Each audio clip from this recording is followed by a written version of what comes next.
ممبر national assembly ہیں، بہت شکریہ آغا صاحب آپ کے وقت کا۔ آغا صاحب حکومت یہ الزام لگا رہی ہے کہ آپ نے ان کے کچھ اراکین کو سندھ ہاؤس میں چھپایا ہوا ہے یا اس پہ آپ نے قید رکھا ہوا ہے، اور پھر سندھ پولیس جو ہے وہ سندھ ہاؤس میں بہت زیادہ لگا دی گئی، ایکسٹرا آنے جانے نہیں دے رہے، تو کیا آپ نے سیف ہاؤس بنایا ہے سر؟ بسم اللہ الرحمن الرحیم، بہت شکریہ۔ بات یہ ہے کہ جو پچھلے دنوں آپ نے تمام ٹی وی چینلز پہ دیکھا ہوگا کہ جس انداز میں انہوں نے ہم پر حملہ کیا تھا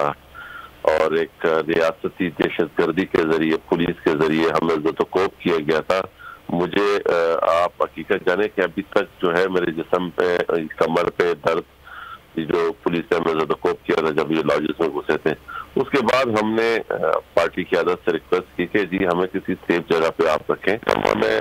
یہ احساس ہو کہ یہ اس ٹائم جو ریاست کے اوپر ظالم اور جابر لوگ جو مسلط ہیں، یہ تو اپنے اقتدار کو طول دینے کے لیے کسی کی بھی جان لینے سے گریز نہیں کریں گے۔ ہماری اس ریکویسٹ پر قیادت نے مہربانی کی ہے اور ہمیں یہاں پر سیف جگہ پر رکھا ہے، اور ہم اپنے آپ کو یہاں سیف سمجھتے ہیں، سارے کولیگز اور ہم اپنی فیملیز کے ساتھ یہاں پر بیٹھے ہوئے ہیں، اور بہتر ہم اپنے آپ کو ان کے ظلم کا مقابلہ کرنے کے لیے اکٹھے ہو کے یہاں بہتر طریقے سے بیٹھے ہیں۔ باقی رہا ان نالائقوں کی اور غیر سیاسی لوگوں کی یہ سوچ بوجھ ہے کہ جی اب اقتدار میں یہ ہے، حکومتی مشینری ان کے پاس ہے، یہ تو ہمارا رونا ہونا چاہیے کہ جو یہ ہم پر روزانہ حملے کر رہے ہیں اس سے بچنے کے لیے ہم ان کے مینیز اگر ان کے ساتھ نہیں ہے تو یہ نااہلی ہے اور ان کی نالائکی ہے، ان کو چاہیے کہ اپنے مینیز سے فون پہ رابطہ کریں۔ اور آپ تمام ٹی وی چینل والوں سے بھی میں ریکویسٹ کرتا ہوں، آپ لوگ بھی لکیر کا فقیر نہ بنے نا، آپ بھی ان تمام ایم این ایز کے نمبر موجود ہیں، ان کو فون کریں، رابطے کریں، کہ وہ لوگ کہاں ہیں وہ بتائیں گے۔ جیسے آپ نے مجھے آپ کے چینل نے رابطہ کیا تو میں آپ سے کانٹیکٹ میں آپ سے بات کر رہا ہوں، ان اراکین کو بھی فون کیے جائیں اور ان سے لسٹ مانگے کہ وہ کون سے ایم این ایز ہیں جو غائب ہیں۔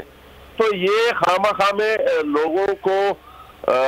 کنفیوز کر رہے ہیں۔ ہاں یہ بات حقیقت ہے کہ ان کے ساتھ اب ایم این ایز جو ہے پارٹی الائنس کھڑے ہیں، یہ خواہ میں طول دے رہے ہیں وقت کو۔ اگر یہ دیکھیں اگر ان کے پاس لوگ ہوتے اور اگر یہ ان کے پاس کچھ ہوتا نا تو یہ اجلاس بلاتے نا، اجلاس کیوں نہیں بلا رہے؟ اسی لیے صرف نہیں بلا رہے کہ یہ کسی نہ کسی طریقے سے یہ ہتھکنڈے استعمال کر کے یہ پریشر دے کے آغا صاحب اس کا مطلب سندھ ہاؤس میں مطلب کوئی پاکستان تحریک انصاف کے ممبر نیشنل اسمبلی خواتین ہو یا مرد وہ موجود نہیں ہے، صرف آپ لوگ ہیں جو پاکستان پیپلز پارٹی کے لوگ ہیں؟ دیکھیں ابھی تک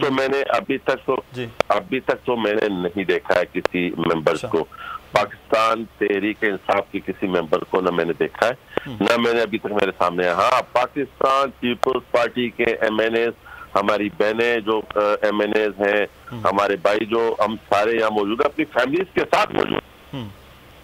صحیح جی، تو پارلیمنٹ لاجز سے پھر آپ یہاں شفٹ ہوئے ہیں، وہاں آپ کو خطرہ لگ رہا ہے کہ جو کچھ ہوا پچھلے دنوں میں اس وجہ سے، تو آغا صاحب اس کا مطلب ہے آپ نمبرز وغیرہ پورے ہیں، 25 میں کرنے جا رہی ہے پی ڈی ایم اپنا احتجاج، پھر 27 کو حکومت، تو پھر 28 میں اس کا مطلب ہے کہ آپ پورے نمبرز کے ساتھ تحریک عدم اعتماد کے دن اپنی کامیابی دیکھ رہے ہیں؟ دیکھیں ہم اس دن کامیاب ہو گئے تھے جس دن ڈی چوک پہ چیئرمین بلاول بھٹو زرداری صاحب نے اپنا خطاب کا اختتام کیا تھا۔ ہماری کامیابی اسی دن ہو گئی تھی جس دن ہم کراچی سے چلے تھے اور انہوں نے پیٹرول کی قیمتیں گرائی تھی۔ ہماری کامیابی ہم کامیاب ہو چکے ہیں، اب صرف اور صرف اپنے اقتدار کو طول دینے کے لیے ایک خون ریز اور خطرناک قسم کا کھیل کھیلا جا رہا ہے، جس قسم کے خطرناک قسم کے بیانات شیدہ ٹلی دے رہا ہے۔ آپ دیکھیں وہ کوئی لگتا ہے کہ یہ وزیر داخلہ کا سٹیٹمنٹ دیتا ہے، وہ بیٹھ کے جب مولانا فضل الرحمان کو مولا جٹ یا فلانا جٹ یا دہشت جٹ اور اس قسم کی فضول باتیں کرتا ہے مختلف قیادت کے خلاف، تو ان کے ورکرز تو چارج ہو کے آئیں گے اسلام آباد اور سب سے پہلے شیدہ ٹلی کی وک اتاریں گے۔ یہ اس قسم کی جب بیانات منسٹر دیں گے تو یہ خواہ میں ایک خون ریز وہ ڈرامہ کرنے کے چکر میں، تو اس قسم کا جو ہے خون ریزی کا معاملہ وہ نہیں ہونا چاہیے۔ بہت شکریہ آغا رفیع اللہ صاحب، پاکستان پیپلز پارٹی کے ممبر نیشنل اسمبلی ہمارے ساتھ موجود تھے۔ سبسکرائب کریں اور بیل دبائیں تاکہ کوئی خبر رہ نہ جائے۔